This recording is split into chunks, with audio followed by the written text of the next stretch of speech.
പൂർണ്ണമായും തെറ്റായ ചിന്തയാണ്. പൂർണ്ണമായും തെറ്റായ ചിന്തയാണ്. മെഡിക്കൽ സയൻസ് പറയുന്നുണ്ട്, ഒരു മനുഷ്യന്, ഈ ഭൂമിയിൽ ബുദ്ധിയുള്ള ഒരു മനുഷ്യന് ഏറ്റവും വലിയ അപമാനം, ഏറ്റവും വലിയ വേദന എന്ന് പറയുന്നത് ഹ്യൂമിലിയേഷൻ ആണ്. അഥവാ അയാളെ മാനം കെടുത്തുന്നതാണ്, അയാളെ ആളുകൾക്കിടയിൽ വെച്ച് അയാളെ കൊച്ചാക്കുന്നതാണ് എന്ന് നമ്മൾ പലപ്പോഴും ഓർക്കൂല അല്ലെ? നമ്മൾ പലപ്പോഴും ചിന്തിക്കൂല, എന്റെ കുട്ടിയല്ലേ, ഞാൻ പെറ്റുപോറ്റിയ മോനല്ലേ, വീട്ടില് മറ്റു കുടുംബാംഗങ്ങൾക്ക് മുൻപിൽ വെച്ച്, മറ്റു സഹോദരങ്ങൾക്ക് മുൻപിൽ വെച്ച്, പള്ളിയിൽ വെച്ച്, കല്യാണത്തിൽ വെച്ച്, സൽക്കാരത്തിൽ വെച്ച് നമ്മളെ കുട്ടികളെ കുറ്റപ്പെടുത്തുന്നുണ്ടോ? ഒരു പക്ഷെ അവന് ന്യൂനതകൾ ഉണ്ടാവാം, അവൾക്ക് കുറവുകളും ന്യൂനതകളും ഉണ്ടാവാം. പക്ഷെ അരുത് എന്നാണ് പറയുന്നത്. അധ്യാപകർ ചിന്തിക്കേണ്ടതുണ്ട്. കുട്ടികളെ, പ്രിയപ്പെട്ട കുട്ടികളെ സ്കൂളിൽ വെച്ച് കുറ്റപ്പെടുത്തുമ്പോ, കളിയാക്കുമ്പോ ഓർക്കുക, അവൻ നന്നാവല്ല ചെയ്യാ, അവന് വീണ്ടും വീണ്ടും ചീത്തയായി പോവുകയാണ് ചെയ്യുക. കാരണം മനുഷ്യന്റെ മനസ്സ്, മനുഷ്യന്റെ ബുദ്ധി, മനുഷ്യന്റെ നാഡികൾ അങ്ങനെയാണ് സെറ്റ് ചെയ്ത് വെച്ചിട്ടുള്ളത് പടച്ചോൻ. പ്രിയപ്പെട്ടവരെ, ഒരുപാടേറെ വർഷങ്ങളുടെ കാത്തിരിപ്പാവാം നിങ്ങളുടെ ഈ കൂടിച്ചേരൽ. ഇവിടെ ഏറെ പരിചയമുള്ള ആളുകൾ ഉണ്ടാവാം, ഒരു വേള പരസ്പരം ആദ്യം കണ്ടുമുട്ടുന്നവരുണ്ടാവാം. കുറേയേറെ പറയാനും പങ്കുവെക്കാനും സംസാരിക്കുവാനും ഒക്കെ നിങ്ങൾക്ക് ബാക്കിയുണ്ടാവാം. അത്തരത്തിലുള്ള നിങ്ങളുടെ ഏറ്റവും പ്രഷ്യസ് ആയ, നിങ്ങൾക്ക് ഏറ്റവും വാല്യുബിൾ ആയിട്ടുള്ള ചില നിമിഷങ്ങളാണ് ഞാൻ നിങ്ങളോട് ചോദിക്കുന്നത്. ഒരു പക്ഷേ നിങ്ങൾക്ക് അറിയാത്തതോ അറിവില്ലാത്തതോ ആയ കാര്യങ്ങളല്ല, നിങ്ങൾക്കും എനിക്കും ഒക്കെ പരിചയമുള്ള, നമ്മളുടെ ഓരോ ദിവസങ്ങളിലും ഓരോ ജീവിതത്തിലും ഇങ്ങനെ ചെയ്തുകൊണ്ടിരിക്കുന്ന, പാലിച്ചുകൊണ്ടിരിക്കുന്ന കുറേയേറെ കാര്യങ്ങൾ. ഒരു പക്ഷേ നമ്മുടെ തിരക്കുകൾ കൊണ്ടോ ചില പ്രാരാബ്ദങ്ങൾ കൊണ്ടോ ഒക്കെ വിട്ടുപോവുകയോ മറന്നു പോവുകയോ ചെയ്ത ചില കാര്യങ്ങൾ, ഇൻഷാ അല്ലാഹ് അവയൊന്ന് പൊടി തട്ടിയെടുക്കുക എന്നത് മാത്രമാണ് ഈ കൂടിച്ചേരലിന്റെ, ഈ വരവിന്റെ, ഈ കണ്ടുമുട്ടലിന്റെ ഉദ്ദേശം. ഇൻഷാ അല്ലാഹ് അതിന്റെ എല്ലാ അർത്ഥത്തിലും ആഴത്തിലും എല്ലാ പൂർണ്ണതയിലും പടച്ച തമ്പുരാൻ നമ്മിൽ നിന്നും സ്വീകരിക്കുമാറാവട്ടെ. ഇൻഷാ അല്ലാഹ് ഈ കൂടിച്ചേരലും ഈ ആഹ്ലാദവും ആനന്ദവും ഒക്കെ അവസാനിപ്പിച്ച് ഈ ഓഡിറ്റോറിയത്തിന്റെ അങ്കണത്തിൽ നിന്നും വൈകുന്നേരം പുറത്തു പോകുമ്പോ ഇവിടെ നിന്നും കിട്ടിയ കുറെ നന്മ നിറഞ്ഞ, വളരെ പോസിറ്റീവായ കുറെ കാര്യങ്ങൾ ഉണ്ടാവും. അതെല്ലാം ഇതിനകത്ത് തന്നെ ഉപേക്ഷിച്ച് അവശേഷിപ്പിച്ച് പോവാതെ എനിക്കും നിങ്ങൾക്കും നമ്മുടെ ഹൃദയത്തോട് ചേർത്ത് പിടിച്ച് ജീവിതത്തിന്റെ ഒരു ഭാഗമാക്കി മാറ്റുവാൻ സാധിക്കുമാറാവട്ടെ. നിങ്ങളുടെ ഈ ഒരുമ, നിങ്ങളുടെ ഈ കൂട്ടായ്മ, നിങ്ങളുടെ ഈ സ്നേഹം, നിങ്ങളുടെ ഈ പങ്കുവെക്കൽ, അതിന്റെ ഊഷ്മളത ഇനിയും ഇനിയും വർദ്ധിപ്പിക്കുമാറ് പടച്ച തമ്പുരാൻ അനുഗ്രഹിക്കുമാറാവട്ടെ. ഇൻഷാ അല്ലാഹ് നമുക്ക് ഒരു പ്രാർത്ഥനാ ഗാനത്തോടു കൂടി തുടങ്ങാം.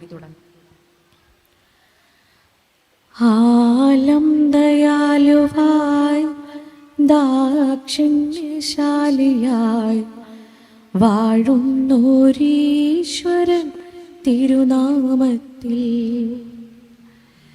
നിഖില ലോകങ്ങൾക്കും ഏകരക്ഷകനാകും അഖിലേശ്വരനല്ലയോ സകല സ്തുതിയും.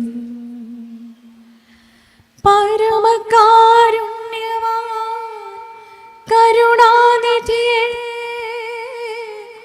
വിധി പറയും ദിവസത്തിൽ ഏകാധിപനെ നിയതമാരാധിപ്പും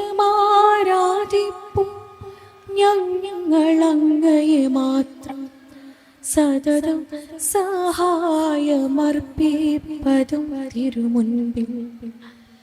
നയിക്കണം ഞങ്ങളെ നേരായ മാർഗത്തിൽ, നിന്നനുഗ്രഹപാത്രമായോർത്തൻ മാർഗത്തിൽ.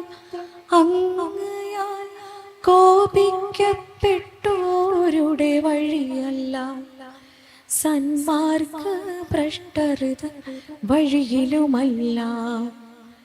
ആലം ദയാലുവായി ദാക്ഷിണ്യശാലിയായി വാഴുന്നൊരീശ്വരൻ തിരുനാമത്തിൽ.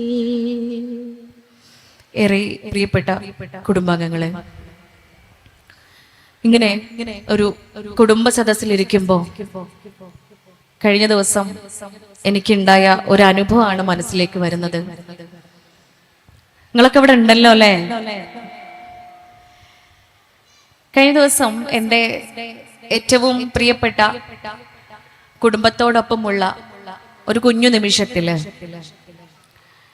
എൻ്റെ മോന് മക്കളെടുത്ത് ഞാൻ ചോദിച്ചു, ഉമ്മ എന്താണ് നിങ്ങൾക്ക് വേണ്ടി പ്രാർത്ഥിക്കേണ്ടതെന്ന്.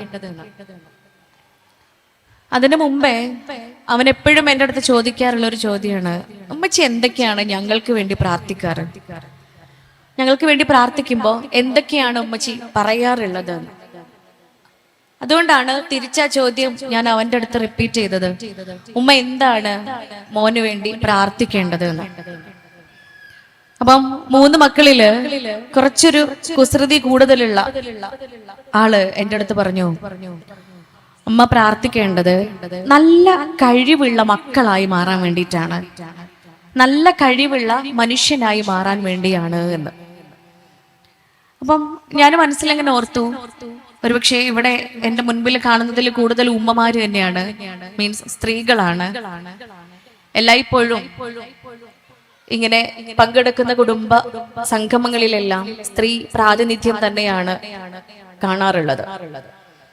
ഒരുപക്ഷെ കുടുംബത്തിന്റെ വീടിന്റെ വിളക്ക് അവളായതുകൊണ്ടാവാം, അല്ലേ? എനിക്ക് മാത്രമേ അഭിപ്രായമുള്ളൂ? നിങ്ങൾക്കൊക്കെ ഉണ്ടോ? വീടിന്റെ വിളക്കാരാ? അത് നമ്മൾ തന്നെയാ അല്ലേ? വീടിന്റെ വിളക്ക് അത് ഞാനും നിങ്ങളൊക്കെ തന്നെയാണ്. കാരണം ആ വിളക്കിന്റെ പ്രകാശം ഒന്ന് മങ്ങിയാൽ, ഒരു വേള ആ വിളക്കൊന്ന് കെട്ടുപോയാല് ആ വീട് മുഴുവൻ, ആ കുടുംബം മുഴുവൻ ഇരുട്ടത്താവും. ആ ഇരുട്ടിൽ തപ്പുന്ന ചുറ്റുമുള്ള മനുഷ്യന്മാരെയാണ് പിന്നെ നമ്മൾ കാണുക. അതുകൊണ്ട് തന്നെ ഞാനും നിങ്ങളുമാണ് നമ്മുടെ കുടുംബത്തിന്റെ, നമ്മുടെ വീടിന്റെ വിളക്ക്. ആ വിളക്കിന്റെ പ്രകാശം എത്രയേറെ വർദ്ധിക്കുന്നു, അതെത്ര ഏറെ പ്രകാശഭരിതമാവുന്നോ അതിനനുസരിച്ച് ചുറ്റുമുള്ള ആളുകൾക്ക് അവരുടെ പാതയിലേക്ക് കാഴ്ച മങ്ങാതിരിക്കുകയും നേർവഴിയിലൂടെ സഞ്ചരിക്കാൻ സാധിക്കുകയും ചെയ്യുമെന്നാണ് നമ്മൾ ഓരോരുത്തരും വിശ്വസിക്കുന്നത്. അതുകൊണ്ട് തന്നെ മകന്റെ ഈ ഉത്തരത്തിൽ ഞാൻ അടക്കമുള്ള ഉമ്മമാരും ഉപ്പമാരും ഒക്കെ ചിന്തിക്കുന്നത് ഇതേ കാര്യം തന്നെയാണ്. നമ്മൾ ഓരോരുത്തരും നമ്മളുടെ ഓരോ നേരത്തെ പ്രാർത്ഥനയിലും ഓരോ സുജൂദിലും തേടാറുള്ളത് ഇത് തന്നെയാണ്, മക്കളെ നല്ല കഴിവുള്ള മനുഷ്യരാക്കി മാറ്റണമേ എന്ന്. പക്ഷേ നമ്മളൊക്കെ ജീവിക്കുന്ന ഈ പുതിയ കാലഘട്ടത്തില് ഒരുപക്ഷെ ആൽഫ ജനറേഷന്റെയും ബീറ്റ ഗാമ ജനറേഷന്റെയും ജനറേഷൻ സിയുടെയും മിലേനിയം ജനറേഷനും ഒക്കെ ഇങ്ങനെ ജീവിച്ചുകൊണ്ടിരിക്കുന്ന ഈ ഒരു സമയത്ത് ഈ പ്രാർത്ഥനയില് ചെറിയൊരു മാറ്റം വരുത്തേണ്ടതുണ്ട് എന്ന് പലപ്പോഴും തോന്നാറുണ്ട്. അതൊരു പക്ഷേ അഫാനുമാരും ആഷിഖുമാരും മിഹിറുമാരും ഷഹബാസുമാരും ഒക്കെ ജീവിച്ചുകൊണ്ടിരിക്കുന്ന ഒരു കാലഘട്ടം ആയതുകൊണ്ടുകൂടി ആവാം. ഈ പറഞ്ഞ ആൾക്കാരൊക്കെ നിങ്ങൾക്ക് പരിചയം ഉണ്ടല്ലോ അല്ലെ? നിങ്ങൾ ഇന്നെ മാത്രം ഒറ്റക്ക് നിർത്തി ഇങ്ങനെ മിണ്ടാണ്ടിരിക്കല്ലേ. ഒന്നാമത്തെ കാര്യം, ഇത്രയും വലിയ സ്റ്റേജുമ്പോ ഞാൻ ഒറ്റയ്ക്കാ മൈക്ക് പിടിച്ച് നിൽക്കണേ, അല്ലേ? നിങ്ങളൊക്കെ ഒരൊറ്റ കുടുംബത്തിന്റെ ആളുകളാണ്. പല വഴിയിൽ നിന്നും പല നാടുകളിൽ നിന്നും ഒത്തുചേർന്ന് ഒരൊറ്റ കുടുംബത്തിന്റെ ആ ശക്തി കാണിക്കാൻ, നിങ്ങളുടെ ബലം കാണിക്കാൻ ഇങ്ങനെ ഒത്തുകൂടിയിരിക്കുക. ഞാൻ പുറത്തല്ലേ, അല്ലെ? നിങ്ങളെ കുടുംബത്തിൽ പെട്ടതല്ല. ഞാൻ കൊടവണ്ടി എന്ന് പറഞ്ഞ ഫാമിലിയിൽ നിന്ന് വരുന്ന ആളാണ്. അപ്പൊ എൻറ്റയർലി ഡിഫറെന്റാ, നിങ്ങളിൽ പെട്ട ആളല്ല. അപ്പൊ എന്നെ ഇവിടെ ഇങ്ങനെ ഒറ്റക്ക് നിർത്തി നിങ്ങൾ മിണ്ടാണ്ടിരിക്കരുത്. ഇതൊരു ഒരുമിച്ചുള്ള ഒരു സംസാരമാണ്. ഞാൻ നേരത്തെ പറഞ്ഞു വെച്ചു, നിങ്ങൾക്ക് അറിയാത്തതായിക്കൊണ്ട് എനിക്കൊന്നും പറയാനില്ല. ഞാൻ ഉമ്മയാണ്, നിങ്ങളിൽ പലരും ഉമ്മമാരാണ്, കുടുംബത്തിൽ ജീവിക്കുന്നവരാണ്, നാടും വീടും സമൂഹത്തിനൊക്കെ വേണ്ടിയിട്ട് നമ്മളുടെ ബാധ്യതകൾ മുറ പോലെ നിർവഹിക്കുന്നവരാണ്, കറകളഞ്ഞ വിശ്വാസികളാണ്. അതുകൊണ്ട് തന്നെ നമുക്ക് ഓൾ ടുഗെദർ ഒരുമിച്ച് സംസാരിക്കാനാണ് ആഗ്രഹിക്കുന്നത്. ഇപ്പൊ പ്രിയപ്പെട്ടവരെ, നിങ്ങളുടെ അടുത്തുനിന്ന് പ്രതികരണം ഞാൻ ആഗ്രഹിക്കുകയാണ്, ഇൻഷാ അല്ലാഹ്. അപ്പോ ഈ പറഞ്ഞ പേരുകളൊക്കെ നിങ്ങൾക്ക് അറിയുമോ എന്നതായിരുന്നു എന്റെ ചോദ്യം. ആദ്യം പറഞ്ഞ പേര് അഫാനാണ്. അഫാനെ അറിയോ? അഫാന കേട്ടിട്ടില്ലേ? അഫാന കേട്ടവർ തന്നെയാണ് എല്ലാവരും. നമുക്കറിയാം, ഏറ്റവും പ്രിയപ്പെട്ട ഉമ്മയെ കൊല്ലാൻ ശ്രമിക്കുന്നതോടൊപ്പം കുടുംബത്തിലെ മറ്റു പലരെയും നിഷ്കരുണം തലക്കടിച്ച് കൊന്ന കുട്ടിയാണ് അഫാൻ. ആഷിഖിനെ നിങ്ങളൊക്കെ അറിയുണ്ടാവും. ആരാ ആഷിഖാരാ? അമ്മോന്റെ കുട്ടിയോ? അമ്മോന്റെ കുട്ടി ആഷിഖല്ല. ഞാൻ പറഞ്ഞ ആഷിഖ് അമ്മായിന്റെ അമ്മോന്റെ എളാപ്പാന്റെ കുട്ടി ആഷിഖല്ല. കോഴിക്കോടുകാരൻ, കോഴിക്കോട് താമരശ്ശേരിക്കാരൻ ആഷിഖ്. നിങ്ങളൊക്കെ കേട്ടിട്ടുണ്ടാവും. 23 വയസ്സുകാരൻ. അവന് ജന്മം നൽകിയതിനാണ്, അവന് ഈ ഭൂമിയില് ജനിപ്പിച്ചതിനാണ് ഏറ്റവും പ്രിയപ്പെട്ട, കാലിനടിയിൽ സ്വർഗം സംവിധാനിക്കപ്പെട്ട 23 വർഷക്കാലം സ്വന്തം ഭർത്താവിന്റെ, അവന്റെ ഉപ്പയുടെ സഹായം പോലും ഇല്ലാതെ ഒറ്റയ്ക്ക് മകനെ പോറ്റി വളർത്തി വലുതാക്കിയ പൊന്നുമ്മയെ കഴുത്തറുത്ത് കൊല്ലാണ്. ലഹരിയാണല്ലേ? ലഹരിയായിരുന്നു കാരണം. അപ്പൊ ആഷിഖിനെ നമുക്ക് പരിചയമുണ്ട്. മിഹിറിനെയും ആരും മറക്കാനുള്ള സമയമൊന്നും ആയിട്ടില്ല. 10ാം ക്ലാസ്സുകാരനായിരുന്നു, ചെറിയ മോനാണ്. ഒരുപാടേറെ സ്വപ്നങ്ങളും കിനാവുകളും ഒക്കെ ഉണ്ടായിരുന്നു ജീവിതത്തെ കുറിച്ച്. പക്ഷേ കൂട്ടുകാര് പലരും പലതരത്തിലുമുള്ള കളിയാക്കലുകളും ഉപദ്രവങ്ങളും ഒക്കെ വന്നു കഴിഞ്ഞപ്പോ താങ്ങാനുള്ള, സഹിക്കാനുള്ള മനക്കരുത്ത് ഉണ്ടായിരുന്നില്ല പാവത്തിന്. കാരണം പുതുതലമുറ പലപ്പോഴും പരാജയത്തെ അനുഭവിച്ചിട്ടില്ല. പരാജയത്തെ എങ്ങനെ മറികടക്കുമെന്ന ബുദ്ധിയിലേക്കും ബോധ്യത്തിലേക്കും അവരെത്തിയിട്ടില്ല.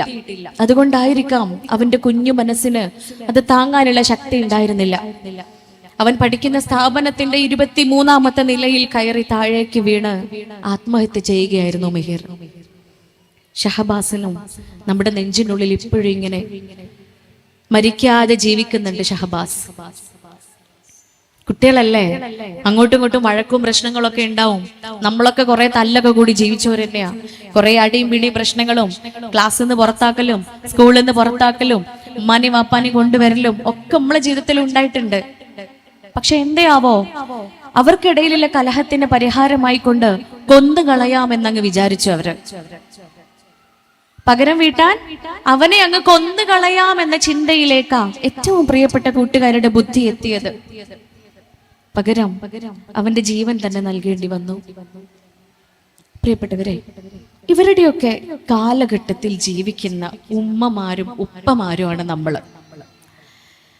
അതുകൊണ്ട് തന്നെ നല്ല ഒരു നാളെയെ, ഒരു പക്ഷേ നിങ്ങളുടെ ഈ കുടുംബം ഇതേ സ്നേഹത്തിലും ഇതേ കെട്ടുറപ്പിലും നിലനിൽക്കണമെങ്കിൽ നിങ്ങൾ ഇപ്പോൾ ചെയ്തുകൊണ്ടിരിക്കുന്ന, ഇതിന്റെ സംഘാടകരും ഇവിടെ ഒത്തുകൂടിയിരിക്കുന്ന ആളുകളും ചെയ്തുകൊണ്ടിരിക്കുന്ന ഈ നന്മ നിറഞ്ഞ ഈ കർമ്മം, നേരത്തെ പറഞ്ഞു എത്രയേറെ ദിവസങ്ങളുടെ ഉറക്കമിഴക്കലാണ് അല്ല, എത്ര ദിവസങ്ങൾ ഉറക്കമിളച്ചിട്ടാണ് ഈ ഒരു കൂട്ടായ്മ ഈ രൂപത്തിൽ ഇത്രയും വിജയകരമായി ചെയ്യാൻ സാധിച്ചത്.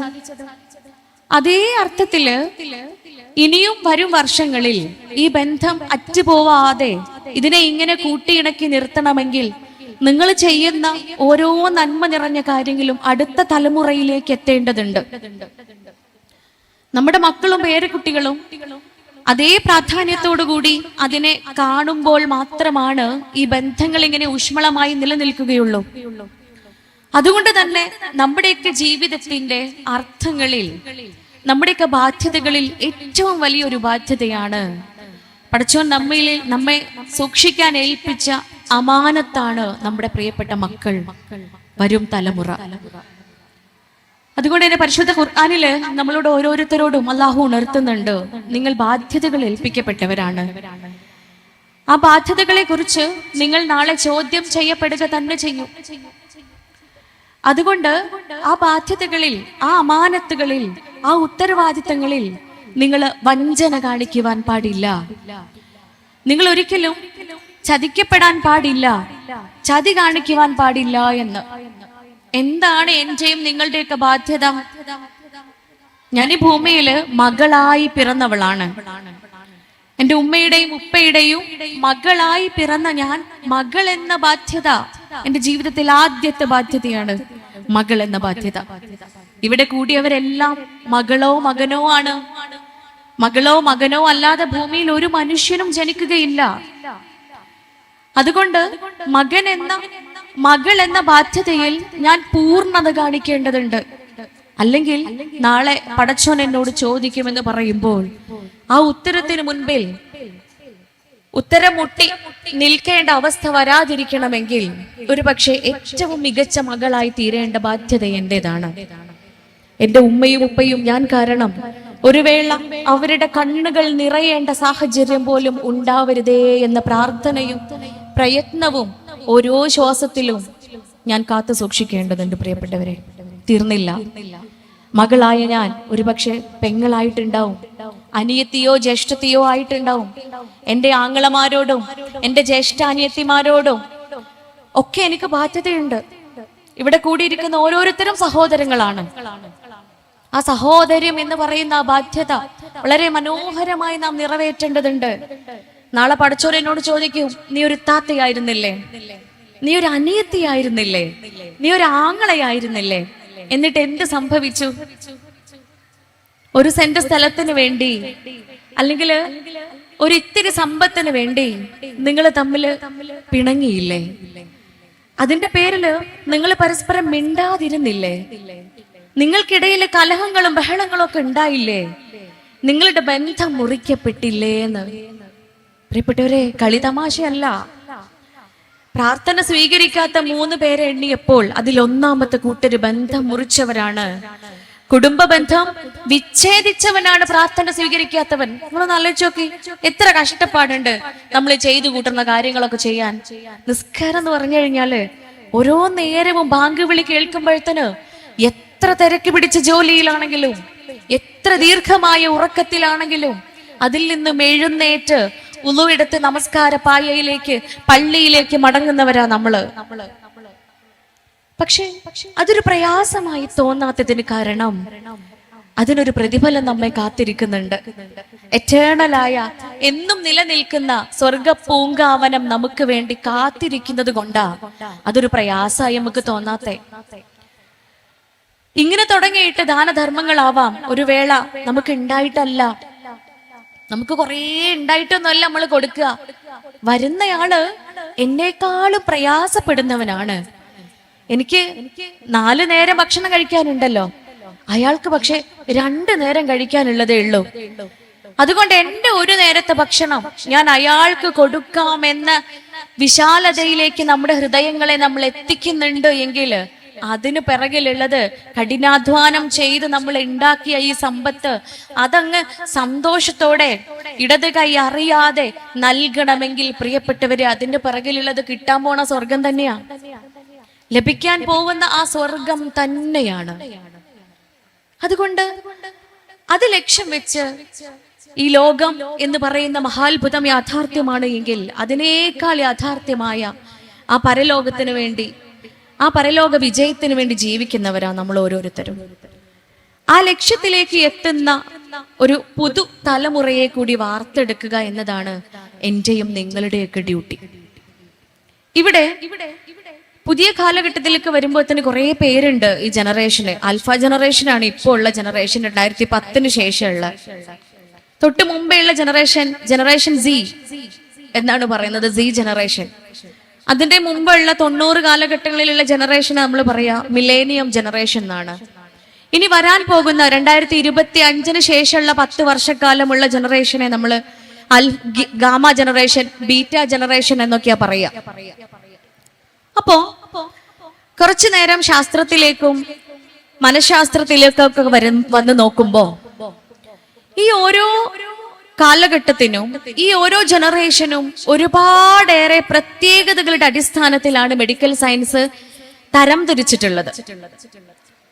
അതുകൊണ്ട് തന്നെ അഫാൻമാരും ആഷിഖുമാരും മിഹിറുമാരും ഷഹബാസിന്റെ നിഷ്കരുണം കൊല ചെയ്ത ആ കൂട്ടരൊന്നും ഇനി ഇല്ലാതിരിക്കാൻ ഒരു വേള ഞാനോ നിങ്ങളോ നമ്മളുടെ മക്കളെ ഓർത്ത് നമ്മൾ സ്വപ്നം കണ്ട് വളർത്തി വലുതാക്കുന്ന, നമ്മൾ കിനാവ് കണ്ട് വളർത്തി വലുതാക്കുന്ന, നമ്മളിങ്ങനെ പ്രതീക്ഷയോടെ അവരെ ഓർത്ത് അഭിമാനിക്കാൻ എനിക്ക് സാധിക്കണമേ എന്ന് ഓരോ നിമിഷവും പ്രാർത്ഥിച്ചു കൊണ്ടിരിക്കുന്ന നമ്മുടെ മക്കളെ കൊണ്ട് ഇത്തരത്തിലുള്ള ദുഃഖങ്ങൾ, ഇത്തരത്തിലുള്ള യാതനകൾ അനുഭവിക്കാതിരിക്കണമെങ്കിൽ ഒരു വേള നിങ്ങൾ ഓർത്തു നോക്കൂ, രാത്രി കിടന്നുറങ്ങാൻ പോലും സമാധാനമില്ല അല്ലെ?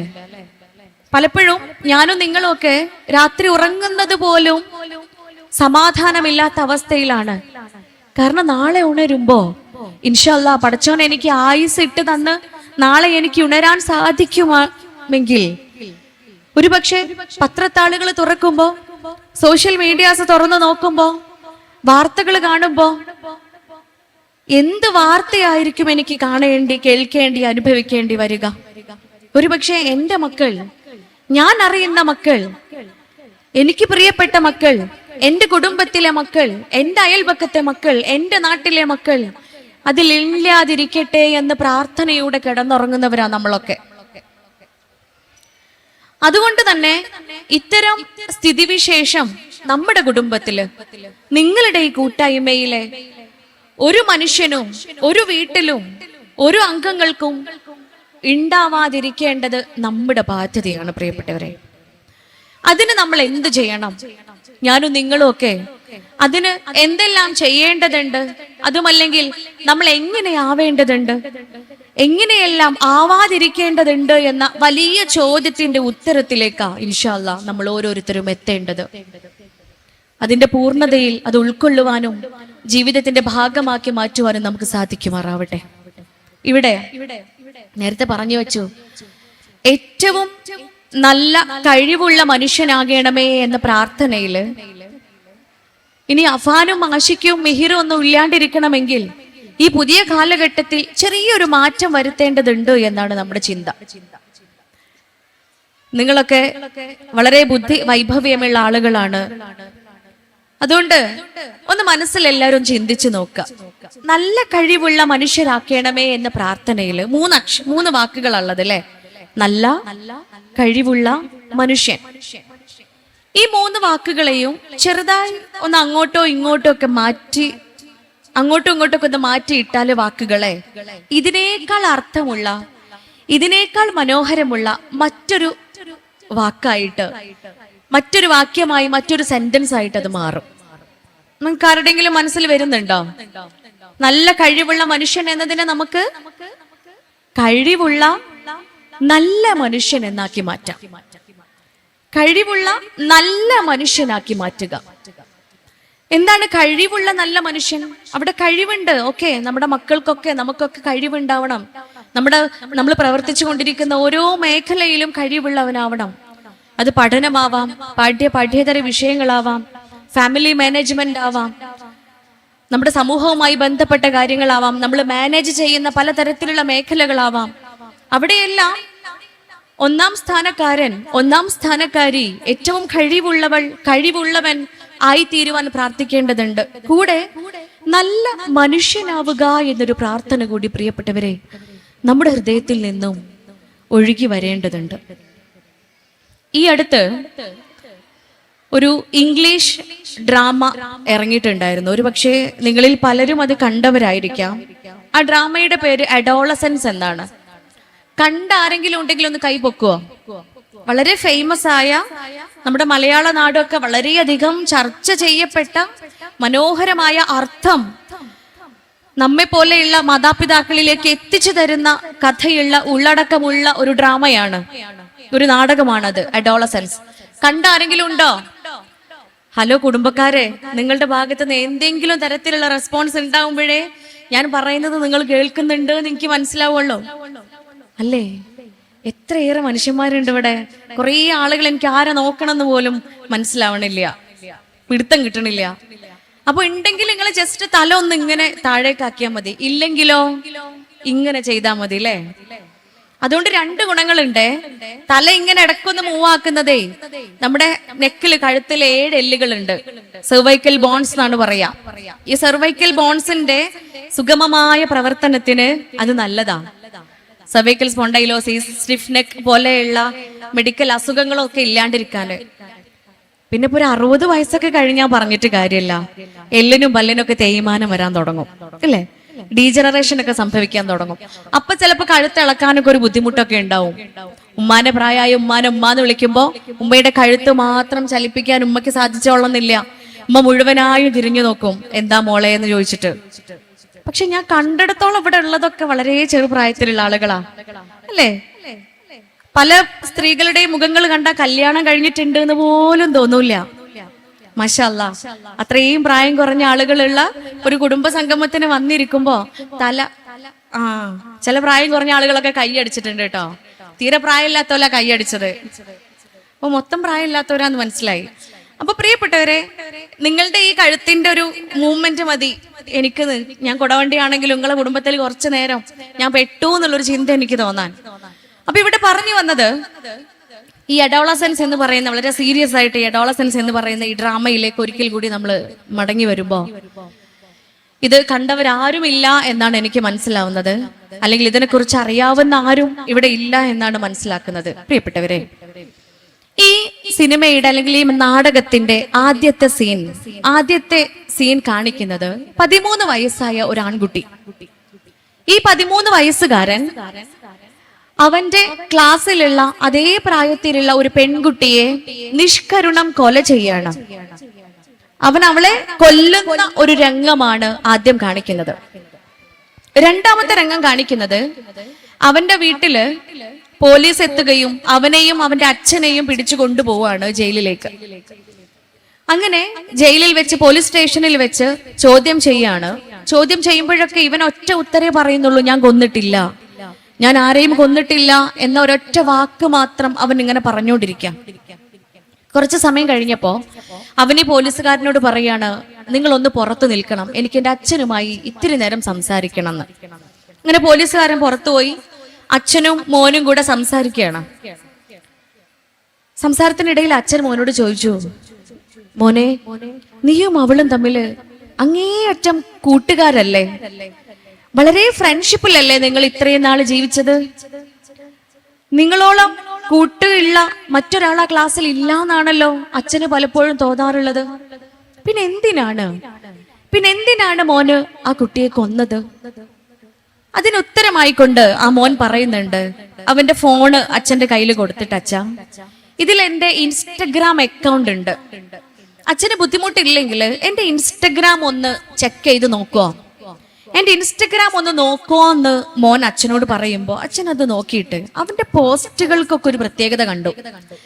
അവന്റെ ഇൻസ്റ്റഗ്രാം അക്കൗണ്ടിൽ ഇട്ട എല്ലാ പോസ്റ്റുകളുടെയും താഴെ ഈ കൊല ചെയ്യപ്പെട്ട പെൺകുട്ടിയുടെ, അവന്റെ ക്ലാസ്സിലെ ഈ പെൺകുട്ടിയുടെ കമന്റുകളുണ്ട്. എല്ലാ പോസ്റ്റിനും താഴെ ഈ കുട്ടി ഓരോ സ്റ്റിക്കറുകൾ ഇട്ടിട്ടുണ്ട്. പലതരത്തിലുള്ള സ്റ്റിക്കറുകളാണ്. ചില സ്റ്റിക്കറുകള് നമ്മളെ ക്യാപ്സ്യൂള് മനസ്സിലായോ? ഗുളികയില്ലേ, ടാബ്ലറ്റിന്റെ മറ്റൊരു ഫോമാണ് ക്യാപ്സ്യൂള്. 2 ഭാഗം ഇങ്ങനെ തുറക്കാൻ പറ്റുന്ന ഉരുണ്ട രൂപത്തിലുള്ള, എല്ലാവർക്കും അറിയുണ്ടാവും, ക്യാപ്സ്യൂളിന്റെ രൂപത്തിലുള്ള സ്റ്റിക്കറുകളാണ്. മറ്റു ചിലതൊക്കെ നമ്മളൊക്കെ ഉപ്പേരി ഉണ്ടാക്കുന്ന, കൂട്ടാൻ വെക്കുന്ന വൻപയറില്ലേ, കിഡ്നി പീ എന്നറിയപ്പെടുന്ന വൻപയറിന്റെ ഷേപ്പിലുള്ള സ്റ്റിക്കറുകളാണ്. അപ്പൊ എല്ലാ പോസ്റ്റിലുള്ള ഈ സ്റ്റിക്കറുകൾ കണ്ടപ്പോ അച്ഛന് പിന്നെയും മോന്റെ അടുത്ത് ചോദിക്കുക, നിന്റെ എല്ലാ പോസ്റ്റിനും താഴെ ഈ കുട്ടി കമന്റ് ഇട്ടിട്ടുണ്ട്, അപ്പൊ അത്രയേറെ കൂട്ടുകാരാണ് നിങ്ങള്. ഈ പോസ്റ്റുകളൊക്കെ കാണുമ്പോ അച്ഛന് മനസ്സിലാകുന്നത് നിങ്ങൾ അങ്ങേയറ്റം ഫ്രണ്ട്സ് ആണ്. എന്നിട്ടും എന്തിനാണ് കുഞ്ഞെ എന്ന ചോദ്യത്തിന് മകൻ ഉത്തരം പറയുന്നുണ്ട്, അച്ഛാ, ഷീസ് ബുള്ളിയിങ് മീ. അവൾ എന്നെ കളിയാക്കിക്കൊണ്ടിരിക്കുകയാണ്, അവൾ എന്നെ കുറ്റപ്പെടുത്തിക്കൊണ്ടിരിക്കുകയാണ്, അവൾ എന്നെ പരിഹസിച്ചു കൊണ്ടിരിക്കുകയാണ്, അവൾ എന്നെ ഒറ്റപ്പെടുത്തിക്കൊണ്ടിരിക്കുകയാണ് എന്ന്. വളരെ അത്ഭുതത്തോട് കൂടിയിട്ട് അച്ഛൻ ചോദിക്കുന്നുണ്ട്, കുറ്റപ്പെടുത്തേ, കളിയാക്കേ, ഒറ്റപ്പെടുത്തേ? ഈ കമന്റില് എന്ത് കുറ്റപ്പെടുത്തലാ മോനെ ഉള്ളത്? ഈ സ്റ്റിക്കറുകളില് എന്ത് കളിയാക്കലാണ് ഉള്ളത്? ഈ സ്റ്റിക്കറുകളില് എന്ത് ഒറ്റപ്പെടുത്തലാണ് അവശേഷിക്കുന്നത്? അച്ഛനൊന്നും മനസ്സിലാകുന്നില്ല. അല്പം ശബ്ദം ഉയർത്തിക്കൊണ്ട്, അല്പം ദേഷ്യത്തോടു കൂടിയിട്ട് മകനോട് പറയുന്ന അച്ഛനും മകനും ഉൾക്കൊള്ളുന്ന ഒരു രംഗമാണ് പ്രിയപ്പെട്ടവരെ നമുക്ക് മുൻപിൽ കാണിക്കുന്നത്.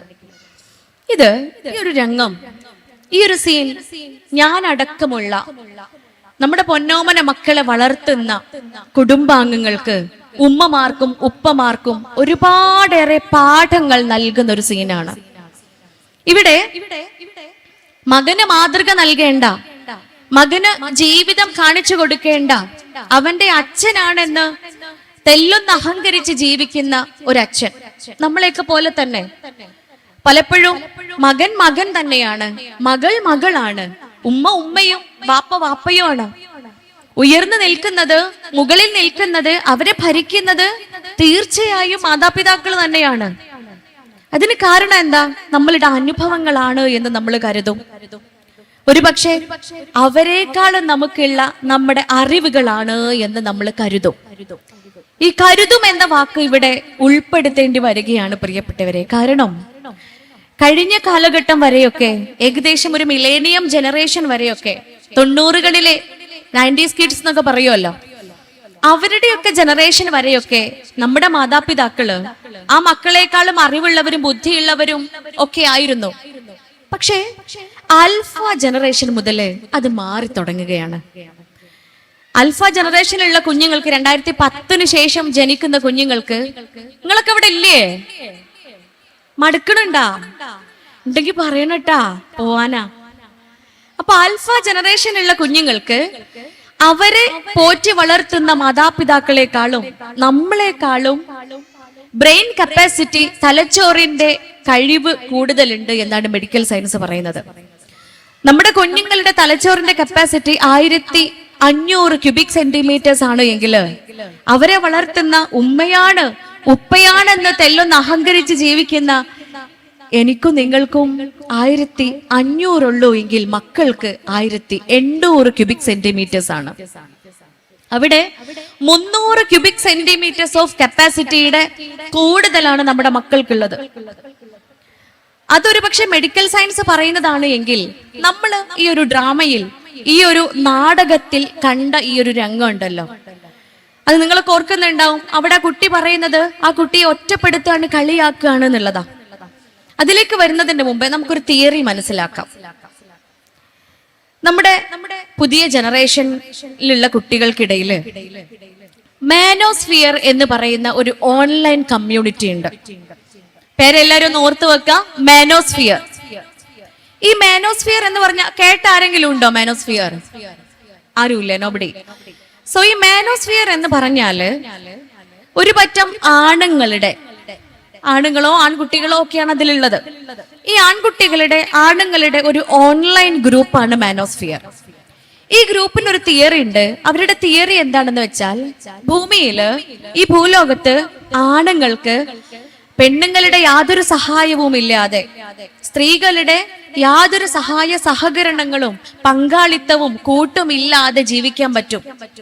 ഒരു പെണ്ണിന്റെ ആവശ്യമില്ല, ഒരു സ്ത്രീയുടെയും ആവശ്യം ഈ ഭൂമിയിലില്ല എന്ന് പറയുന്ന ടോക്സിക് ചിന്താഗതിയുള്ള, വിഷം വമിക്കുന്ന ചിന്താഗതിയുള്ള ആണുങ്ങളുടെ ഒരു കൂട്ടമാണ് മാനോസ്ഫിയർ എന്ന് പറയുന്നത്.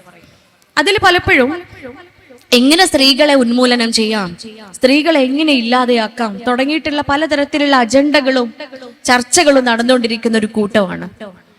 ഈ കൂട്ടത്തിനുള്ളിൽ തന്നെ അവരെ പോലും അറിയാതെ മറ്റൊരു ഗ്രൂപ്പ് ഉണ്ട്. അതിന്റെ പേര് ഇൻസെൽ എന്നാണ്. ഒരുപക്ഷെ നമ്മളിങ്ങനെ ഒരു ചെവിയിലൂടെ കേട്ട് മറ്റു ചെവിയിലൂടെ വിടുന്നുണ്ടെങ്കിൽ പ്രിയപ്പെട്ടവരെ, ഒറ്റയടിക്ക് അങ്ങ് കളയാതെ ഹൃദയത്തിലേക്കൊന്ന് ചേർത്ത് വെക്കാൻ ശ്രമിക്കുക ഈ വാക്കുകളും ഈ പേരുകളും. ഒരുപക്ഷെ നാളെ നമ്മുടെ മൊബൈൽ തുറന്നു നോക്കുമ്പോൾ നോട്ടിഫിക്കേഷനായി വന്നേക്കാം, you are under this group എന്ന് പറഞ്ഞിട്ട് ആ പേര് കാണുമ്പോ ഏതോ ഒരു പരസ്യം നോട്ടിഫിക്കേഷൻ വന്നതാണെന്ന് പറഞ്ഞ് നെഗ്ലക്ട് ചെയ്യാതെ അതിനെക്കുറിച്ച് കൂടുതലൊന്ന് പഠിക്കുവാനും അതെങ്ങനെ എന്റെ മൊബൈൽ ഫോണിൽ വന്നു എന്നതിനെ കുറിച്ച് ചിന്തിക്കുവാനും അത് സഹായകമായേക്കാം. അപ്പൊ അതിനുള്ളിലുള്ള ഇൻസെൽ എന്ന് പറയുന്ന ഒരു കുഞ്ഞു കമ്മ്യൂണിറ്റി, മറ്റൊരു ഗ്രൂപ്പാണ് ഇൻസെൽ. ഈ ഇൻസെൽ എന്ന് പറയുന്നത് ആ കൂട്ടായ്മയിലുള്ള പുരുഷന്മാർക്ക് ആ ഒരു ഡൊമിനേറ്റ് കാണിക്കുന്ന ആ ഗ്യാങ്ങിലുള്ള ആളുകൾക്ക് പലപ്പോഴും കല്യാണം കഴിക്കണം, സ്ത്രീകളെ അട്രാക്ട് ചെയ്യിപ്പിക്കണം, അല്ലെങ്കിൽ സ്ത്രീകളുടെ പങ്കാളിത്തം, സഹായ സഹകരണങ്ങൾ ജീവിക്കാൻ വേണം എന്ന ആഗ്രഹങ്ങളൊക്കെ ഉണ്ടാവും ഉള്ളിനുള്ളിൽ. പക്ഷേ അവർക്കൊരിക്കലും അതിന് സാധിക്കുകയില്ല. അതിന് സാധിക്കാത്ത, അവരുടെ പൗരുഷത്തെ തന്നെ ചോദ്യം ചെയ്യുന്ന, അവരുടെ നിലനിൽപ്പിനെ പോലും ചോദ്യം ചെയ്യപ്പെടുന്ന ഒരു തരം കൂട്ടര്, ആ കൂട്ടരെയാണ് ഇൻസെൽ എന്ന് പറയുക. ആ കൂട്ടരെ റെപ്രസെന്റ് ചെയ്യുന്ന ആ കൂട്ടരെ പേരെടുത്ത് കാണിക്കുന്ന, അവരെ ഡിനോട്ട് ചെയ്യുന്ന സ്റ്റിക്കറുകളാണ് ക്യാപ്സ്യൂളും അതുപോലെ കിഡ്നി പീയും, നേരത്തെ പറഞ്ഞ വൻപയറും ഒക്കെ. അപ്പൊ വീണ്ടും നമ്മൾ ഈ ഡ്രാമയിലേക്ക് വരുമ്പോ പ്രിയപ്പെട്ടവരെ, ഈ ഡ്രാമയില് ഈ കൊല ചെയ്ത ഈ കുട്ടിയുടെ ഓരോ പോസ്റ്റിനും താഴെ ഈ പെൺകുട്ടി ഇടുന്ന ഓരോ സ്റ്റിക്കറുകളും പറയുന്നത് നീ ഒരു ഇൻസലാണ്, ഒന്നിനും കൊള്ളാത്ത ഒരാണാണ്, ഒന്നിനും പറ്റാത്ത ഒരു പുരുഷനാണ് നീ എന്ന ഒരു വാക്യത്തിലേക്ക്, ആ ഒരു കൂട്ടത്തിലേക്ക് ഈ ആൺകുട്ടിയെ വീണ്ടും വീണ്ടും ഉറപ്പിക്കുകയാണ് തന്റെ സ്റ്റിക്കറുകളിലൂടെ ഈ പെൺകുട്ടി. ഒരുപക്ഷെ അവരുടെ പ്രായത്തിലുള്ള, ആ ജനറേഷനിലുള്ള, അവരുടെ പിയർ ഗ്രൂപ്പിലുള്ള ആ അഡോളസന്റ് പീരീഡിലൂടെ കടന്നു പോകുന്ന എല്ലാ കുട്ടികൾക്കും അതിനർത്ഥം അറിയാം. അച്ഛനാണ് അമ്മയാണ് എന്ന് അഹങ്കരിക്കുന്ന നമുക്കൊഴികെ പുതിയ ജീവിതം നയിക്കുന്ന മക്കൾക്കെല്ലാം അതിന്റെ അർത്ഥം അറിയാം. അവന്റെ കൂട്ടുകാർക്കിടയില് നാണം കെടുകയും ഒറ്റപ്പെടുകയും കളിയാക്കപ്പെടുകയും ചെയ്ത അവന്റെ ഉള്ളിൽ വന്ന ഉത്തരമാണ് തീർത്തു കളയാം, കൊന്നുകളയാം എന്ന്. പ്രിയപ്പെട്ടവരെ, ഇത്രയും സമയമെടുത്ത് ഈ ഒരു ഡ്രാമ, ഈ ഒരു നാടകം ഇവിടെ വിശകലനം ചെയ്തത് ഇത് തന്നെയാണ് നമ്മളുടെയും നമ്മളുടെ മക്കളുടെയും ഇടയിലുള്ള പ്രശ്നമെന്ന് നമ്മൾ മനസ്സിലാക്കേണ്ടതുണ്ട്. ഈ ഒരു അന്തരമുണ്ടല്ലോ, ഈ ഒരു വ്യത്യാസം, ഒരുപക്ഷെ നമ്മളുടെ മക്കളും തമ്മിൽ 20, 25, 30, 35 വയസ്സിന്റെ ഗ്യാപ്പ് ഉണ്ടാവുമായിരിക്കും. അത്രയേറെ പ്രായ വ്യത്യാസം ഞാനും എന്റെ മക്കളും തമ്മിലുണ്ട് എങ്കിൽ അതിലേറെ വ്യത്യാസം അവരും ഞാനും തമ്മിലുള്ള അറിവിലുമുണ്ട് എന്നാണ് നമ്മൾ മനസ്സിലാക്കേണ്ടത്. പുതുതലമുറയുടെ അറിവ്, അവരുടെ ഐഡിയോളജി, അവരുടെ ചിന്താഗതി, അവർ കൊണ്ടു നടക്കുന്ന ജീവിത രീതി നമ്മൾ അറിയുകയും നമ്മൾ മനസ്സിലാക്കുകയും നമ്മൾ ചിന്തിക്കുകയും നമ്മൾ കൊണ്ടു നടക്കുകയും ചെയ്യുന്ന ഐഡിയോളജിയിൽ നിന്നും ചിന്താഗതിയിൽ നിന്നും ജീവിത രീതിയിൽ നിന്നും അങ്ങേയറ്റം വ്യത്യസ്തമാണ് എന്ന പാഠം. നമ്മൾ കുട്ടികൾ ഉപയോഗിക്കുന്ന പലതരത്തിലുള്ള വാക്കുകളുണ്ട് അല്ലേ? ഒരുപക്ഷെ അതിന്റെയൊക്കെ അർത്ഥം എന്താണ്? അതൊക്കെ ഉൾക്കൊള്ളുന്നത്, അല്ലെങ്കിൽ അതൊക്കെ പോയിന്റ് ചെയ്യുന്നത്, അതൊക്കെ എത്തിച്ചേരുന്നത് എവിടെയൊക്കെയാണ്? പ്രിയപ്പെട്ടവരെ, കളി തമാശയല്ല എന്ന് നമ്മൾ മനസ്സിലാക്കേണ്ടതുണ്ട്. അതുകൊണ്ട് മക്കൾക്ക് മാതൃക കാണിക്കേണ്ടത് ഏറ്റവും പ്രിയപ്പെട്ട മാതാപിതാക്കളാണ്. മനുഷ്യന് ഒരിക്കലും ജന്മം കൊണ്ട് മനുഷ്യനാകുന്നവനല്ല. നമുക്കറിയാം, നേരത്തെ നമ്മുടെ പ്രാർത്ഥനയില് ഏറ്റവും നല്ല മനുഷ്യനാകുക എന്നതിന് പകരം കഴിവുള്ള നല്ല മനുഷ്യനാക്കുക എന്ന് നമ്മൾ മാറ്റപ്പെട്ടു. അതുകൊണ്ട് തന്നെ ഈ മനുഷ്യൻ എന്ന വാക്കിന് ഒരുപാട് അർത്ഥങ്ങളുണ്ട്. നമ്മൾ ഓരോരുത്തരും ജന്മം കൊണ്ട് മനുഷ്യനായവനല്ല. ഒരിക്കലും ഒരു മനുഷ്യന് ജന്മം കൊണ്ട് പൂർണ്ണമായി ഒരു മനുഷ്യനായി മാറാൻ പറ്റൂല. എന്നാ മൃഗങ്ങൾക്ക് പറ്റും. മൃഗങ്ങള് ജന്മം കൊണ്ട് മൃഗങ്ങളാവുന്നവരാ. അവര് കർമ്മം കൊണ്ടോ ജീവിതം കൊണ്ടോ അല്ല മൃഗങ്ങളായി മാറുന്നത്. നിങ്ങളൊക്കെ വായിച്ചിട്ടുണ്ടാവും ഒരു ന്യൂസ്, കുറച്ച് മുൻപെയാണ്. നോർത്ത് ഇന്ത്യയില് ഒരു സൂയില് കുറച്ച് കുരങ്ങന്മാര് വളർത്തിയ ഒരു പെൺകുട്ടിയെ, 8 വയസ്സായ ഒരു പെൺകുട്ടിയെ കിട്ടുകയാണ്. ആ കുട്ടിയെ വളർത്തി വലുതാക്കിയത്, 8 വയസ്സ് വരെ ആ കുട്ടിയെ വളർത്തിയത് കുരങ്ങന്മാരാ. ഈ കുട്ടിയെ ആ മൃഗശാലയുടെ അധികൃതർക്ക് കിട്ടുന്ന സമയത്ത് മനുഷ്യരൂപം മാത്രമുള്ള ഒരു കുരങ്ങൻ കുട്ടി. കാരണം രൂപം കൊണ്ട് മാത്രമാണ് മനുഷ്യൻ. ആ കുട്ടിയുടെ ചേഷ്ടകളും രീതികളും എല്ലാം പൂർണ്ണമായും കുരങ്ങിൻ്റെതാണ്. നമ്മളൊക്കെ പേരില് നമ്മൾ വളർത്തുന്ന കുരങ്ങന്മാരുണ്ടാവൂലേ? ചിലപ്പോ പൂച്ചയോ നായയോ ആടോ കോഴിയോ താറാവോ ഒക്കെ ഉണ്ടാവും. നമ്മളെ വീട്ടിലെ കോഴിയൊക്കെ ഉമ്മ അപ്പ വിശക്കണുണ്ട് എന്ന് പറയലുണ്ടോ? നമ്മളെ വീട്ടില് നമ്മളെ ബെഡിലൊക്കെ കിടന്നുറങ്ങി നമ്മൾ കെട്ടിപ്പിടിച്ച് പുന്നാരിക്കുന്ന നമ്മളെ പൂച്ച എപ്പോഴെങ്കിലും നമ്മളെ പോലെ 5 നേരം നിസ്കരിക്കലുണ്ടാ? അല്ലെങ്കിൽ നമ്മളെ പോലെ പെരുമാറാറുണ്ടോ? നമ്മളെ വീട്ടിൽ ആടുമാടുകൾ ഒരിക്കലും മനുഷ്യനെ പോലെ പെരുമാറുന്നില്ല. മനുഷ്യനോട് ഇണങ്ങിച്ചേർന്ന് ജീവിക്കുന്ന ഒരു മൃഗവും ഇന്നേ വരെ മനുഷ്യനെ പോലെ ആയി തീർന്നിട്ടില്ല. മെഡിക്കൽ സയൻസ് പറയുന്നുണ്ട്, ഒരു മനുഷ്യൻ ജനിച്ചു വീഴുന്നത് 10 മുതൽ 12% മാത്രം തലച്ചോറിന്റെ വളർച്ചയുമായിട്ടാ. പക്ഷെ മൃഗങ്ങൾ അങ്ങനെയല്ല. 90% വളർച്ചയെത്തിയ തലച്ചോറുമായിട്ടാ മൃഗങ്ങൾ ജനിക്കുന്നത്. മൃഗങ്ങൾക്ക് ബാക്കി വരുന്ന 10% അവരമ്മയുടെ കൂടെ ജീവിക്കുന്ന കുറച്ച് ദിവസങ്ങൾ കൊണ്ട് പൂർത്തിയാകും. പക്ഷെ മനുഷ്യൻ അങ്ങനെയല്ല. 10% മാത്രം വരുന്ന തലച്ചോറുമായി ജനിക്കുന്ന മനുഷ്യൻ ബാക്കി വരുന്ന 90% തലച്ചോറ് വളരുന്നത് ആ കുട്ടിയുടെ ചുറ്റുപാടിനനുസരിച്ച, ആ കുട്ടി ഏത് രൂപത്തിലാണ് വളർത്തപ്പെടുന്നത് എന്നതിനനുസരിച്ച, ആ കുട്ടി എന്ത് കേൾക്കുന്നു, ആ കുട്ടി എന്തെല്ലാം അറിയുന്നു, ആ കുട്ടി എന്തെല്ലാം കാണുന്നു, ആ കുട്ടി എന്തെല്ലാം അനുഭവിക്കുന്നു, ഇതിന്റെ അടിസ്ഥാനത്തിലാണ് പ്രിയപ്പെട്ടവരെ ഒരു കുഞ്ഞ് വളരുന്നത്. അതുകൊണ്ട് അഫാനെ കുറ്റം പറയുമ്പോ, ആഷിഖിനെ കുറ്റം പറയുമ്പോ, മിഹിറിനെ കുറ്റം പറയുമ്പോ, ഷഹബാസിന് നിഷ്കരണം കൊല ചെയ്ത മക്കളെ കുറ്റം പറയുമ്പോ നമ്മൾ ഓർക്കുക, കുറ്റപ്പെടുത്തേണ്ടത് മക്കളെയല്ല. ഞാനിവിടെ എടുത്തു പറഞ്ഞ 4 കേസും 4 കുട്ടികളും ആയിപ്പോയ ആ ദുരനുഭവങ്ങൾക്ക് പിറകിൽ അവരുടെ കുടുംബത്തിന് ബന്ധമുണ്ട്. അവരുടെ കുടുംബത്തിന് വിട്ടുകളയാൻ പറ്റാത്ത പങ്കാളിത്തത്തോടുകൂടി ആ കുറ്റങ്ങൾ ചെയ്ത മക്കളാ. ഒരുപക്ഷെ അഫാന്റെ കേസ് സ്റ്റഡി ഒക്കെ നമ്മളൊക്കെ ഡീപ്പായിട്ട് വളരെ ആഴത്തിൽ പഠിച്ചവരായിരിക്കും. കാരണം ഏകദേശം 1 മാസക്കാലം നമ്മുടെ പത്രത്താളുകളിലും സോഷ്യൽ മീഡിയാസിലൊക്കെ അത് തന്നെയായിരുന്നു വാർത്ത. കൊല ചെയ്തതിനു ശേഷം, വല്യമ്മയെ കൊല ചെയ്തതിനു ശേഷം വല്യമ്മയുടെ മാലയെടുത്ത് വിറ്റ് ആ പണം കൊണ്ട് 48,000 രൂപ കടം വീട്ടുകയാണ് അഫാൻ ചെയ്തത്. നിങ്ങൾ ആലോചിച്ച് നോക്കൂ. മാസ് സൈക്കോസിസ് എന്ന് പറയുന്ന ഒരു മാനസിക രോഗമാണ്, അല്ലെങ്കിൽ മാനസിക അവസ്ഥയാണ് അവനെ കൊണ്ട് ഇത് ചെയ്തത്. അതൊരു സീരിയൽ മർഡർ ആണ്, ഒരു സീരീസ് മർഡർ ആണ്. ഈ മാസ് സൈക്കോസിസ് ഉള്ള മനുഷ്യന്മാര് കൊല ചെയ്ത് കഴിഞ്ഞാൽ വേഗം ചെന്ന് കടം വീട്ടല്ല ചെയ്യുക. കടം വീട്ടാനുള്ള ഒരു മാനസികാവസ്ഥ ഉണ്ടാവില്ല. ഇവിടെ അങ്ങനെ ചെയ്യാനുള്ള കാരണം ആ കടം, ആ കടബാധ്യത, ആ സാമ്പത്തിക ബാധ്യത ആ കുട്ടിക്ക് അത്രയേറെ അപമാനം ഉണ്ടാക്കിയിട്ടുണ്ട്. അത്രയേറെ മാനച്യുതിയാണ് സമൂഹത്തിന് മുൻപിൽ ആ കുട്ടിക്ക് ഉണ്ടാക്കിയിട്ടുള്ളത്. പുറത്തിറങ്ങി നടക്കാൻ പോലും ആ കുട്ടിക്ക് സാധിച്ചിട്ടുണ്ടായിരുന്നില്ല. ന്യായീകരിക്കുകയല്ല പ്രിയപ്പെട്ടവരെ, പക്ഷേ നമ്മൾ മാതാപിതാക്കൾക്ക് സംഭവിച്ചു പോകുന്ന തെറ്റിനെ, പിഴവിനെ നമ്മൾ ഉൾക്കൊള്ളേണ്ടതുണ്ട്. അവനെ ഒറ്റപ്പെടുത്തുമ്പോ, അവനെ കുറ്റപ്പെടുത്തുമ്പോ ചിന്തിക്കേണ്ടതുണ്ട്. പിന്നീട് അവനെ കൊന്നത് അവന്റെ എളാപ്പാനെയാണ്. ഏറ്റവും പ്രിയപ്പെട്ട വാപ്പാന്റെ അനിയൻ എളാപ്പാനെ കൊല്ലാനുള്ള കാരണം എന്താണെന്നറിയോ? നീ ഒരിക്കലും നന്നാവുകയില്ല, ഈ ഒരിക്കലും നന്നാവൂല എന്ന് നാഴികയ്ക്ക് 40 വട്ടം ആ മകന്റെ മുഖത്ത് നോക്കി പറയുന്നയാളായിരുന്നു അദ്ദേഹം. ഓന്റെ മുഖത്ത് നോക്കി, ഈ ഒരിക്കലും നന്നാവൂലാട്ടോ, ഈ ഒരിക്കലും ഗതി പിടിക്കൂലാട്ടോ എന്ന് എപ്പോഴും അവനെ ഓർമ്മിപ്പിക്കുന്ന, പറഞ്ഞ് ഭയപ്പെടുത്തുന്ന ആളായിരുന്നു. ഒരു പക്ഷേ പറച്ചിലിന്റെ പിറകിലുള്ള കാരണം എന്തായിരിക്കും? അങ്ങനെയെങ്കിലോ നന്നായിക്കോട്ടെ എന്നായിരിക്കും അല്ലെ. നമ്മൾ പലപ്പോഴും ഈ തോൽക്കോടാ, അല്ലെങ്കിൽ എന്നെ കൊണ്ടൊന്നും ഒരു ഉപകാരം ഇല്ലടാന്ന് പറയുന്നത് ഒരു പക്ഷെ അത് കേട്ടിട്ടെങ്കിലും മോട്ടിവേറ്റഡ് ആയി അതൊന്ന് നന്നാവട്ടെ എന്നായിരിക്കും. പ്രിയപ്പെട്ടവരെ, പൂർണ്ണമായും തെറ്റായ ചിന്തയാണ്.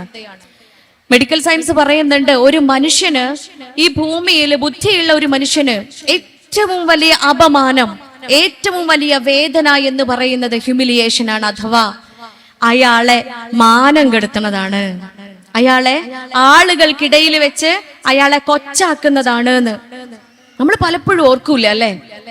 നമ്മൾ പലപ്പോഴും ചിന്തിക്കൂല, എന്റെ കുട്ടിയല്ലേ, ഞാൻ വെറ്റുപോറ്റിയ മോനല്ലേ, വീട്ടില് മറ്റു കുടുംബാംഗങ്ങൾക്ക് മുൻപിൽ വെച്ച്, മറ്റു സഹോദരങ്ങൾക്ക് മുൻപിൽ വെച്ച്, പള്ളിയിൽ വെച്ച്, കല്യാണത്തിൽ വെച്ച്, സൽക്കാരത്തിൽ വെച്ച് നമ്മളെ കുട്ടികളെ കുറ്റപ്പെടുത്തുന്നുണ്ടോ?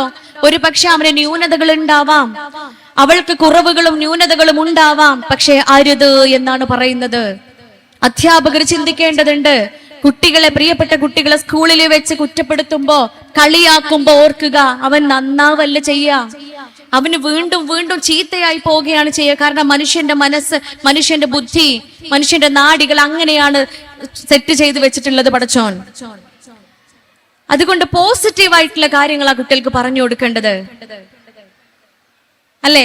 MN കാരശ്ശേരി സർ എഴുതിയതുപോലെ, ഒരു കുട്ടി അവന്റെ ക്ലാസ്സിൽ നിന്നും പുറത്താക്കപ്പെടുന്നുണ്ട് എങ്കിൽ അത് ആ അധ്യാപകയുടെ പരാജയമാണ് എന്ന്. സത്യമാണ്. അതാണ് യഥാർത്ഥത്തിൽ. ഒരു കുട്ടി ക്ലാസ്സിൽ നിന്ന് പുറത്താക്കപ്പെടുന്നുണ്ടെങ്കിൽ അത് ആ ടീച്ചറുടെ, അത് അധ്യാപകന്റെ പിടിപ്പുകേടാണ്, പരാജയമാണ്. അത് തന്നെയല്ലേ പ്രിയപ്പെട്ടവരെ പരിശുദ്ധ ഇസ്ലാം മതം നമ്മെ പഠിപ്പിക്കുന്നത്? കൈയൊഴിഞ്ഞ് പറഞ്ഞയക്കാനല്ല, ഈ ആഷിഖിനെ അഫാനെ ഒന്നും ആട്ടി വിടാനല്ല. നമ്മളെ മക്കൾ ഒരു പക്ഷേ പ്രായത്തിന്റെ ചാപല്യം കാരണം തെറ്റുകളിലേക്ക് പോയേക്കാം, ഒരു വേള തെറ്റ് ചെയ്തേക്കാം. എനിക്കങ്ങനെ ഒരു കുട്ടിയേ ഇല്ല എന്ന് പറഞ്ഞ് ആട്ടി പറഞ്ഞേക്കലല്ല ദീന് പഠിപ്പിക്കുന്നത്. ഞാനും അവനുമായി ഒരു ബന്ധവുമില്ല എന്ന് മാറ്റി അയക്കാനല്ല ദീന് പഠിപ്പിച്ചിട്ടുള്ളത്. ആ പാഠമല്ല, ആ മാതൃകയല്ല പരിശുദ്ധ ഇസ്ലാം നമുക്ക് തരുന്നത്. 950 വർഷക്കാലം പ്രബോധനം ചെയ്ത പ്രവാചകൻ നൂഹ് നബി അലൈഹി സ്വലാത്തു വസ്സലാം 950-ാമത്തെ വർഷം അള്ളാഹുവിന്റെ നിർദ്ദേശപ്രകാരം കപ്പൽ ഉണ്ടാക്കി രക്ഷപ്പെടാൻ ഒരുങ്ങുക. വെള്ളം ഇങ്ങനെ പൊങ്ങി വരുമ്പോഴും ഏറ്റവും പ്രിയപ്പെട്ട തന്റെ ഇണ, തന്റെ ഭാര്യയും മകനും അപ്പുറത്തുണ്ട്. 950 വർഷം പ്രബോധനം ചെയ്തതിൽ തന്റെ മകനും ഭാര്യയും ഉണ്ടായിരുന്നു. അവർക്ക് കൂടി ഉൾക്കൊള്ളാമായിരുന്നു ദീന്. പക്ഷേ മകൻ വാപ്പയുടെ മാർഗത്തിലൂടെ വന്നിട്ടില്ല. മുഷിപ്പ് തോന്നാതെ, ഒരു വേള പോലും മടുപ്പ് തോന്നാതെ, ആ അവസാന നിമിഷത്തിലും നീ നിന്റെ പാട്ടിന് പോയിക്കോ എന്ന് ശാപവാക്കല്ല വാപ്പ പറഞ്ഞത്. അതല്ല നമ്മൾക്ക് മുൻപിലുള്ള മാതൃക. പൊന്നുമോനെ, വാപ്പയുടെ കൈ പിടിച്ച് കയറ് എന്നായിരുന്നു നൂഹ് നബി അഭിസംബോധന ചെയ്തത്. പൊന്നുമോനെ, വാപ്പയുടെ കൈ പിടിച്ച് കയറി വാ എന്ന് പോറ്റി വളർത്തിയ വാപ്പയുടെ വാക്കുകളാണ് പ്രിയപ്പെട്ടവരെ നമുക്ക് മാതൃക. അതുകൊണ്ട് ചേർത്ത് പിടിക്കണം.